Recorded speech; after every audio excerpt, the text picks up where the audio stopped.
Alrighty, so you go here, you got this project, you need to do it, you'll click on, right, you click on the project one, you got lots of things to do, um, here are data sets, help videos. Now, here's what I suggest is first, create a folder. Now see here I've got my documents, then courses, math2403, module 1. Okay. Create a file for module 1, one for module 2. You can even make more subfolders than that, but this will probably work. And some of the first things you do, right, is so if I go here, there's this file.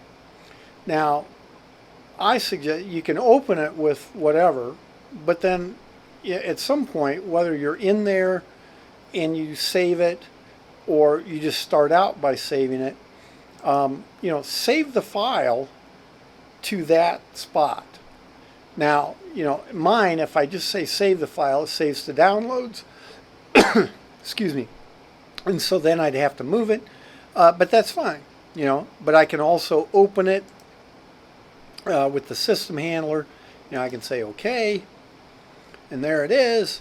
And then I go here and I go say file save as. Okay, so save the file. Save your data files so you have those and you can work on them and can find them. Be organized. Okay, so that's one thing. So you've opened this up and you read about it, and that's where you read about the data files and so forth. But so you've read this, you got your data files, and you start doing these things. So you do task 1, you open it up, that kind of thing. Task 2, 1.2, construct these tables. So you make those tables somewhere.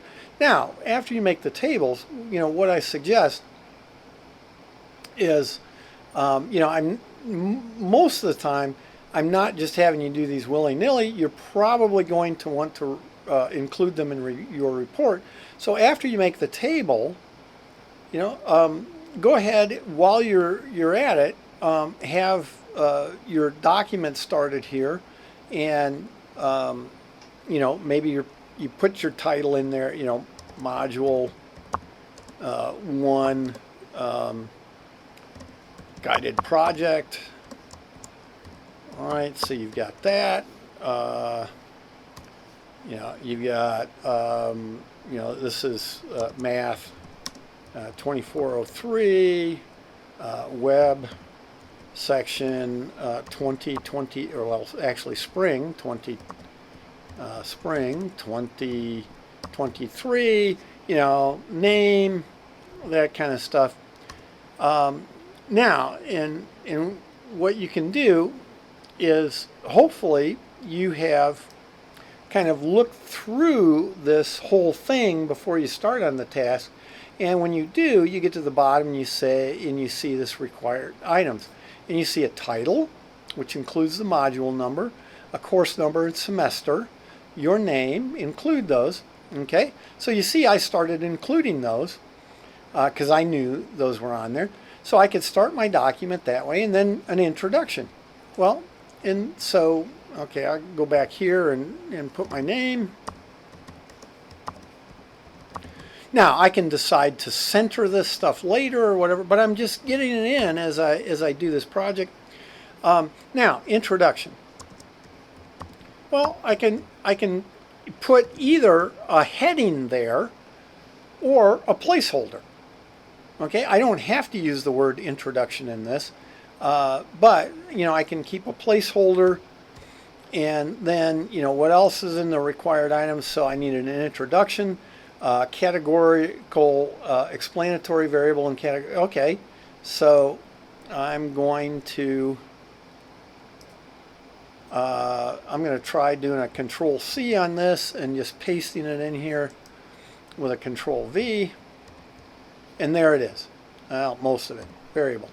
Okay, there's sort of a placeholder.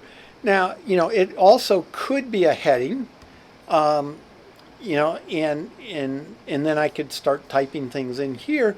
But one of the first things I had to do was make that table. So oh, wrong thing. I didn't open that data file. This is from another video. But let's say I needed this graph right away. Oh, okay. Well, so I simply copy. I go back over here, and if it belongs in this section, do a paste. I can move it around and all that later. I can put some space in there, and stick it here, and then say paste and make it some decent size. But just have it there as I go, so that I don't have to do so much when I'm then writing this up. Okay, so that's my suggestion, is kind of, look at this, use it kind of like an outline. Okay, so I can start with the biggies, the item numbers here. Now, notice what I didn't do.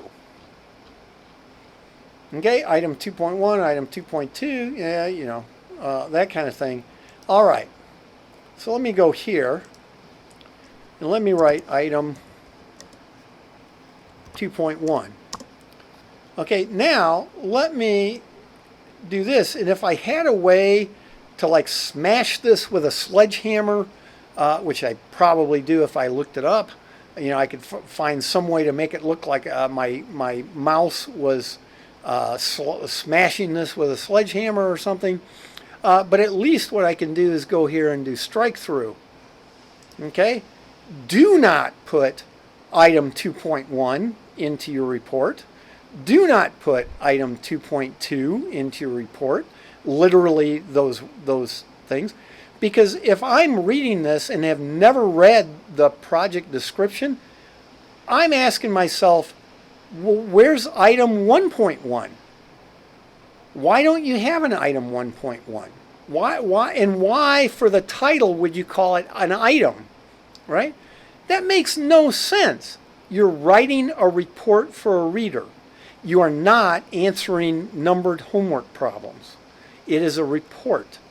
Okay? You don't put this item number crap in there. Okay? I've been teaching this class for a lot of semesters. I'm getting really tired of it. I tell you to write a report. Now, let's kind of go back here and let's see.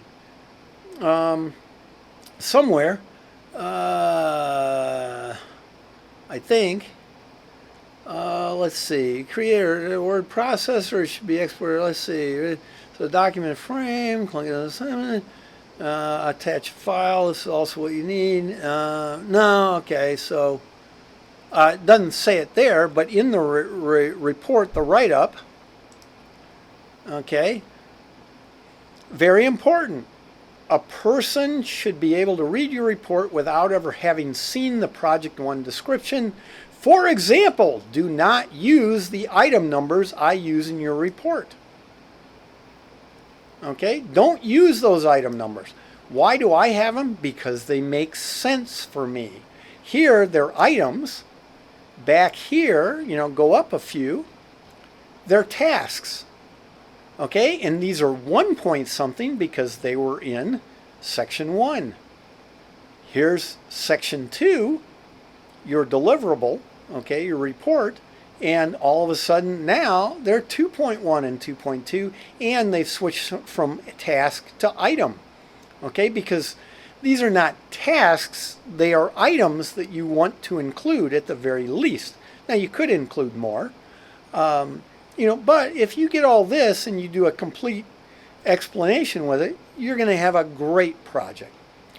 Okay, so, you use this to help you with an outline.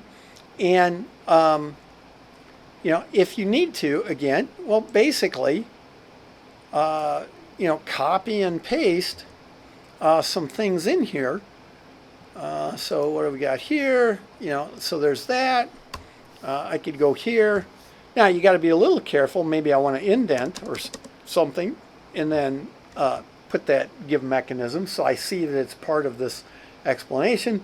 And that just tells me, oh, remember to put something in about that. Words, real live words. Okay, it's a report. It's not a bunch of pictures, And it's not just an itemized thing of, oh, yes, no, you are explaining to someone who's never seen this before. That's what you're doing.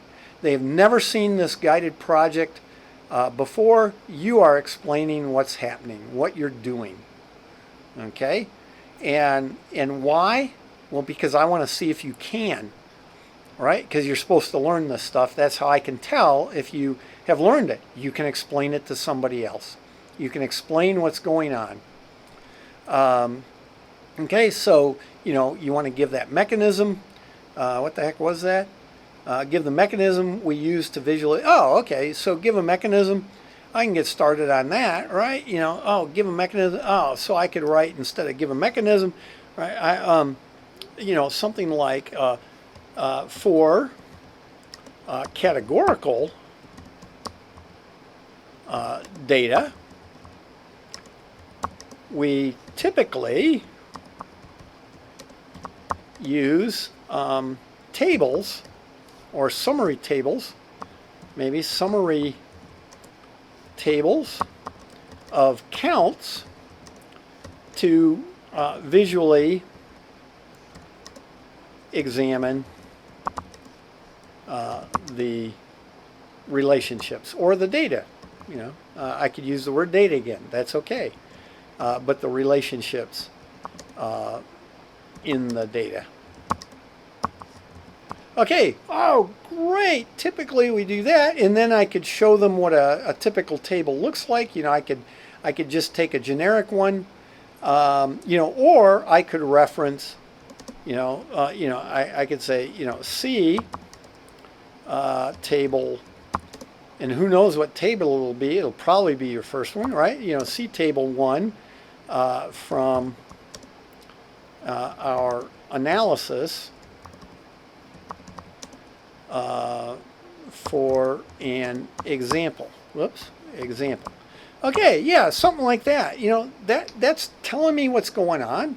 And I can see that, and I'll have to look down for that table 1. It'll probably be way down here somewhere, right, or the next page or whatever. But I've used words and explained it. But I could also just include sort of a generic table here, kind of like I gave you that way back here. I gave you. That generic structure I wanted.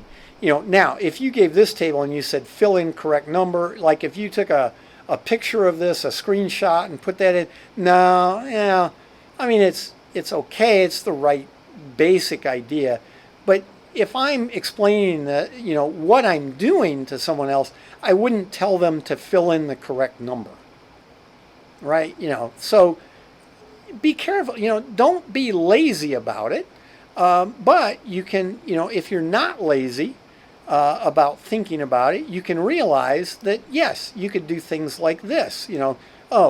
Use your first table that you're going to use down here later for your justification of your analysis, as your example.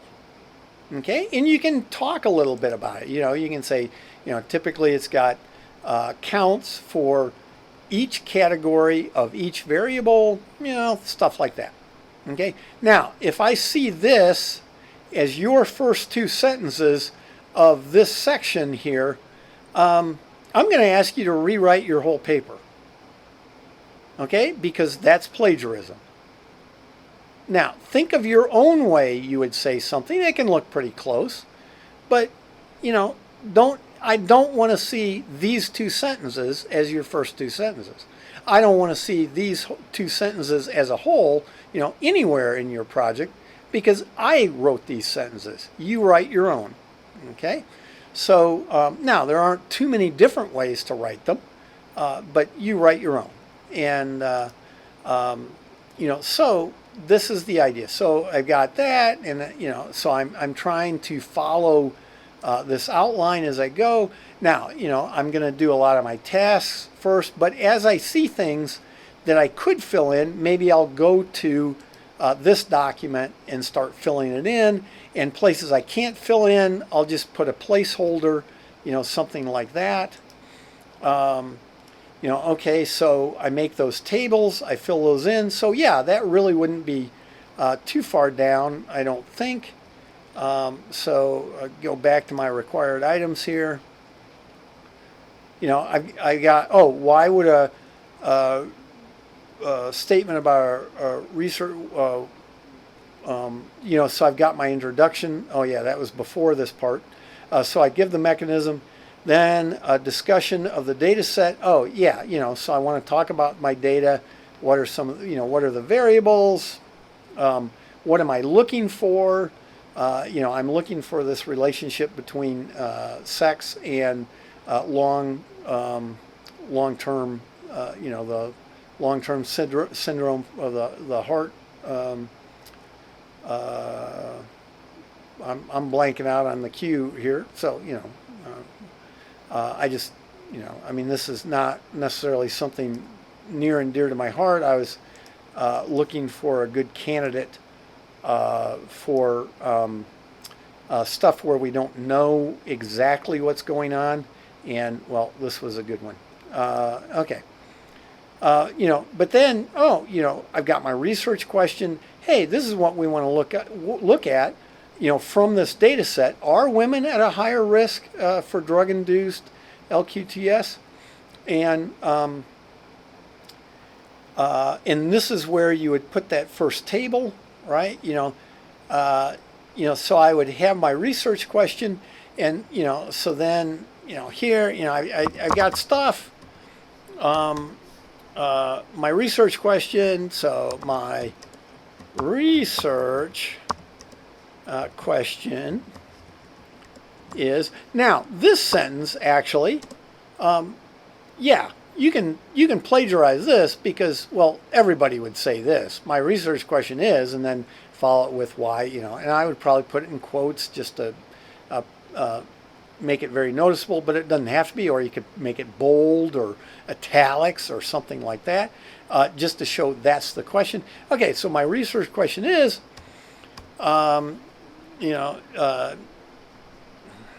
using my data, blah blah blah. I found the counts in table 1, and I show them that first table, this way back here, so I got to keep shifting back and forth between these things, but I show them probably this first table. Then I would probably, after showing that first table, then I would probably say, looking at proportions, blah, blah, blah, of females or whatever, for both cases and all that.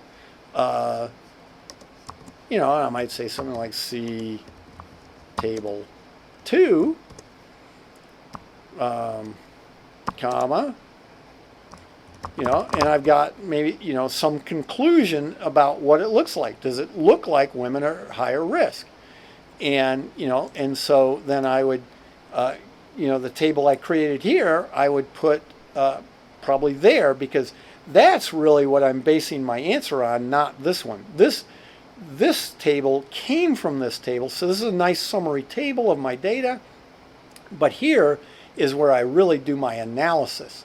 I see that this proportion of females who got LQTS from a drug was much higher than males. Oh, yeah, well, that looks like females are much more at risk. And that's what I'm looking at. And so I'm using that table as my justification. And I'm telling someone what I'm seeing in that table. So, looking at proportions, see, so I told them, oh, those are the proportions, right? Blah, blah, female see table 2, or looking at proportions, I see that females have a much higher proportion than males. Oh, see Table 2. Or as shown in Table 2, women have a much higher proportion than males, so they seem to be more at risk. Okay, but see, that's our justification, is that table.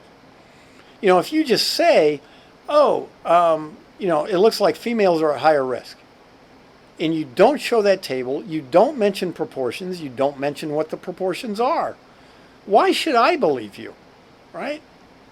You want to give justification for all your conclusions, and we had a question that you were trying to answer.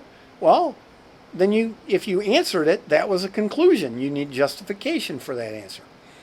All right, and then, so you then, going back down to the required items, right, you just kind of follow what these things are, make sure you have them, think about how they're being used, and how, it's for, usually the tables or the graphs or whatever, in this particular project, we're using them both for illustration to help the reader see what's going on, so for illustration, but also it justifies our interpretation, our answer, okay?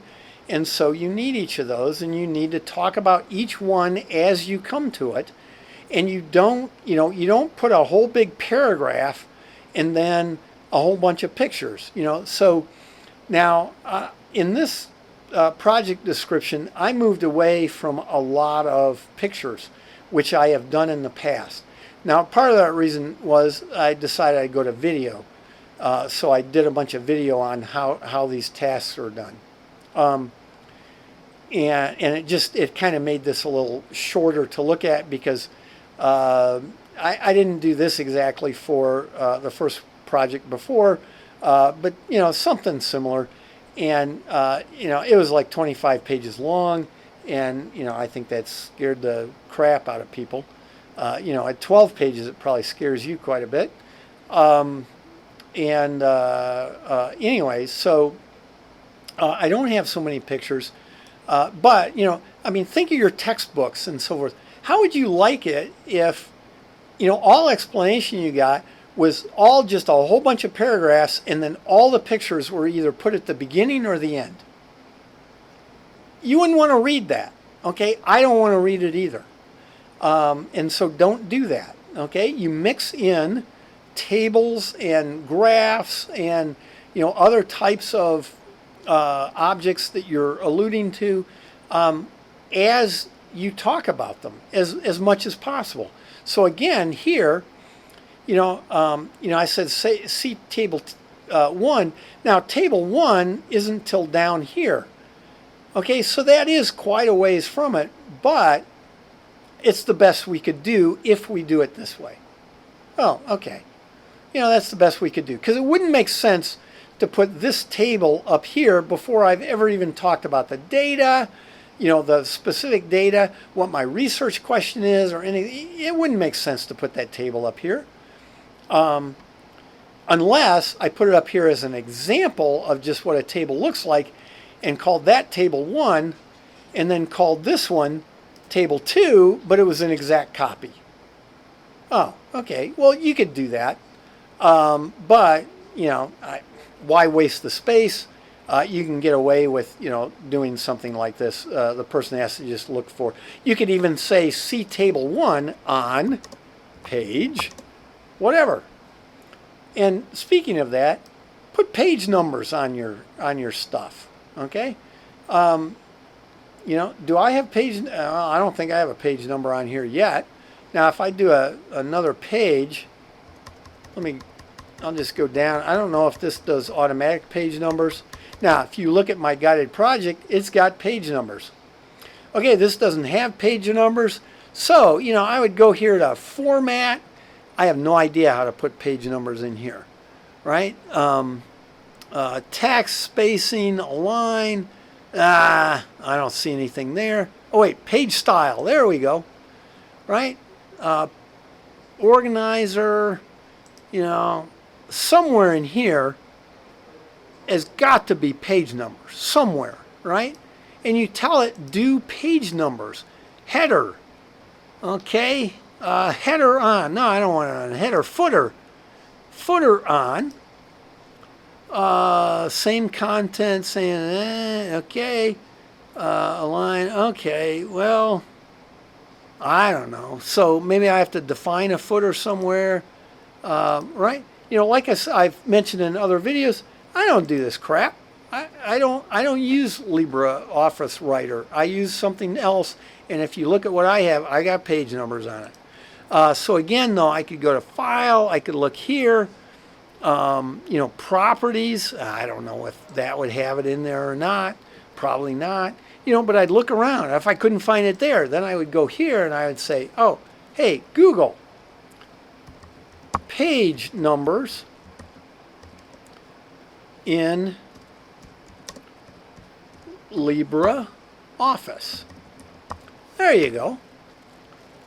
And I've spelled numbers. Oh, I put a J in there. So yeah, that's what I want to look at. How to insert page number. That looks like a good one, right? Inserting page numbers in footers. Oh, okay. That looks like a good one. Oh, and it was, maybe at the footer. Okay. So I'd have to look. But that's what I would do. Be a self-starter, as my wife would say. There's a page number. Put page numbers in your stuff. Okay, and then you can do things like this and say on page, whatever it is. Maybe it's on page 2 or page 3. I would know after I wrote the document. Okay, so look at that kind of thing. Now, so these are the required items. Section on this. There's a section for each of the main types of tasks. We did each of the 4 types of categorical each type of variables combination. And then here, I just want you to do some reflection on this. Tell me, after doing this and thinking about things like confounding variables and blocking and taking either using outliers or not using outliers and things like that, does it make it look more complicated or less complicated than you envision? I mean, actually, I have you do a lot here, but it might actually make it look less complicated to you. It might make it look more complicated. But just reflect on that and answer it. I'm not looking for a specific answer. I'm looking for your answer. And now, then, how do I grade it? There are 50 points. And I'll try to make sure you've got all the required items given in part 2 of the project description. So I'll look. Did you do all this stuff? Did you add all those scatter plots? Did you talk about all this stuff? That kind of thing. And okay, you can get up to 10 points there. If you include everything, even if it's wrong, you get 10 points. Interpretation of steps and results within the report. Okay, and I try to explain a little bit. Okay, you provided accurate and complete explanations, both technical and lay explanations. Okay, so, you might need to give a technical explanation to something. Now, not as much for this. More of it will be lay explanations. But as you, explain your answer, for instance, can BMI levels predict the likelihood of diabetes? You can give a layperson answer like, well, oh, yes, it can, because as you look at the 2 box plots, they don't overlay the same areas. The middle 50% of them, are very different places. Now, that's really, I think, a lay explanation. A more technical explanation is you can start using, things like median, quartiles, some of the vocabulary you're learning in Chapter 1. Now, you don't necessarily have to. Some things, lay explanation is plenty fine. Some things, the technical explanation isn't that deep, and so maybe that's fine. But for some others, you may want to use both. As we move on in chapters, there will be times where you really want to use both, and we'll see those as we come to them. But here, you may be able to just make your choice of something, a more lay explanation or a more technical one. Again, we're kind of doing lay interpretation anyway. We're looking at graphs and saying, oh, this end's higher than that end, so we think something's going on. Or, we're looking at tables and saying, oh, this proportion looks way different than that one, so we think something's going on. That's really a lay interpretation, and we're not very technical yet. So mostly in this first project, it'll be lay interpretations. Now, if you're missing some items, well, you're missing some interpretation. So if you're missing some items, you then can also start missing points here, or here, or here, or here, because you aren't doing these things. Evidence. So reasonable evidence within the scope of the project has been offered. Oh, did you provide plots? Did you provide tables? Did you provide what the data mean, where they came from, things like that? That's reasonable evidence. So you're just trying to show where you're getting your conclusions from. It's mostly about the data, but it's also, some of these visual relationships between the data and so forth. You're trying to give somebody reason to believe you, right? And so the more you can ease their mind about where things came from and what they're based on and so forth, that's better evidence. Statistical application and analysis. Now, actually, for this first project, there's not too much. Because if you do the plots and tables and so forth, you're really producing the evidence we have. And so most people on this first project, even if your evidence, you could have added more evidence or something like that because you didn't include all required items. If your tables and all that are correct, then you will probably get all your points on this first project for the statistical application and analysis, because we aren't really doing that much. Assumptions, states assumptions. Okay, so we do, you do have some assumptions. We hope the data were random samples if we were trying to do an experiment. If they weren't random samples, where did the data come from? And the arsenic, it came from well water in New Hampshire. Well, do we know if those were really random samples or they were all people next to a factory or what? We don't really know. And so, you can also, in assumptions, you could say, we don't really know much about our data, so we can't assume they are representative of all wells in New Hampshire or something. So something you can't assume might be what you would put in your assumptions. Okay, because we don't know very much about the data. Okay, conclusions. Are they drawn on interpretation evidence? In other words, you interpreted what was going on. You said, oh, this graph, as BMI increases, the risk level, the probability, well, really the better way to say it is the actual thing that increased the probability of the person having, what the heck was that? Diabetes. The probability of the person having diabetes increased, and so forth. That's what you saw. That was in your interpretation. And so your conclusion is that yes, BMI can be used to predict whether a person may have or is developing diabetes. Okay, we didn't say it could be used to predict perfectly or anything like that, but yes, it would help in the prediction, knowing something about their BMI. So, that would be our conclusion. Well, was it consistent and based on these things? So if you didn't have your graphs, you didn't have that evidence, you didn't have these required items, but you somehow tossed in there, oh yes, knowing BMI would help. Well, that's baseless if you don't have the evidence, interpretation, statistical analysis and assumptions and all that to base it on. So it's baseless. Oh, you lose a bunch of points.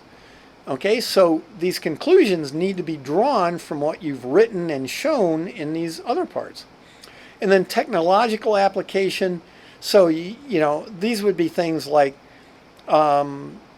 if you give a plot, I had a plot here on here, it's from one of my other videos. Although this is kind of hard to work with. Do I have a plot in Desmos up here somewhere? Yeah, so here's this plot. Okay, here's a plot. This is you put this plot in. This looks pretty good. If you can't seem to deal with changing the scale here, and you give me a plot that looks like this, okay, you do not have good technological skills. Okay, now maybe you do, but you certainly didn't use them, okay? Because I can't see what's going on with the data here. Now, actually, it's interesting. It looks like the data definitely have a trend this way. But you see, if you blow up the whole picture, that's the problem with this outlier and so forth, right? Is I can't really tell, are my data going this way or this way? Are they just really wide, kind of this, So suppose that data point weren't there, I would make a pretty good argument my data are going this way. But if that data point's not there, I would say the argument is my data are going that way. So I really don't know which way my data are going. This is a so here I would have a hard time deciding there was a relationship between arsenic in the nails and age. Okay, so yeah, I really wouldn't be too sure about that. And so, but I can't see that at all if this plot's not big enough. So things like that, or if you just didn't even have the right data in here, okay, those are technological things that you weren't doing so well on, and so you would lose points on that. And then I just look at the overall flow, and that includes things like, oh, do your pictures look good? Do you have, are they in the right place? Do you reference them? Do you give them figure numbers and table numbers and things like that you reference in the text? Are you using good grammar? Are you using complete sentences? Stuff like that. That's 4 points. So it's not a lot of points, but if you got something really, really hard to read, well, you aren't getting those points. And if it was that bad, I mean, you included everything, and well, technically things were correct, but you lost a couple points here or there because, yeah, if the flow and grammar is really bad, well, probably some of these other things aren't so great either. So you lose a few points, but say you lost all 4 of those points, well, you're automatically down to a 46. You lose a couple more points, now you're 44, maybe a 43, and because you didn't take the time to make it look good and readable and so forth, well, yeah, now you're a B student instead of an A student. Or maybe you were a B student, but you didn't take that time, so now you're a C student. Okay? So that kind of thing. So that's how you want to look at this when you write it up. You want to make sure it's a PDF document. So here, I have a Word type document, a writer. All I have to do in almost any of these is, okay, you may be able to do it under Save As. Now here it says do it as a text document, ODF text document. Let me look to see if I can do a PDF here. No, I can't. Not in my Save As. Okay, I would save it though as a Word document. But if you can't do it there as a PDF document, there's export, most likely. Okay, and it again, it depends on what you're using, what year you're using, what version.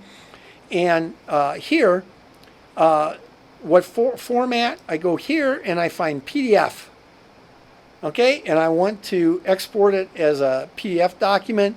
Title, you know, well, I'm going to give it my right title, right? You know, that's Dillery.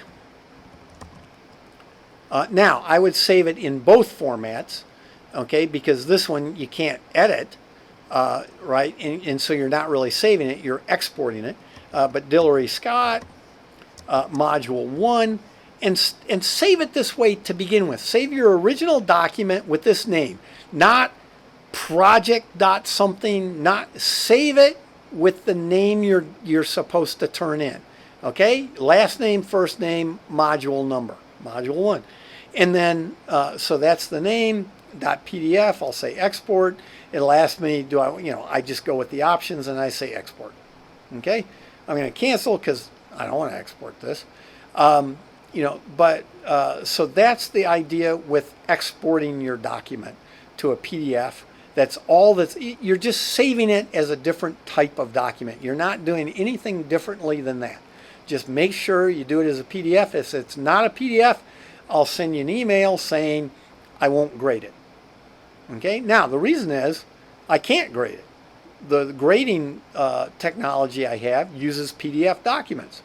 So it's not exactly that I won't grade it, it's that I can't grade it if it's not in PDF form. So, I'll tell you I can't.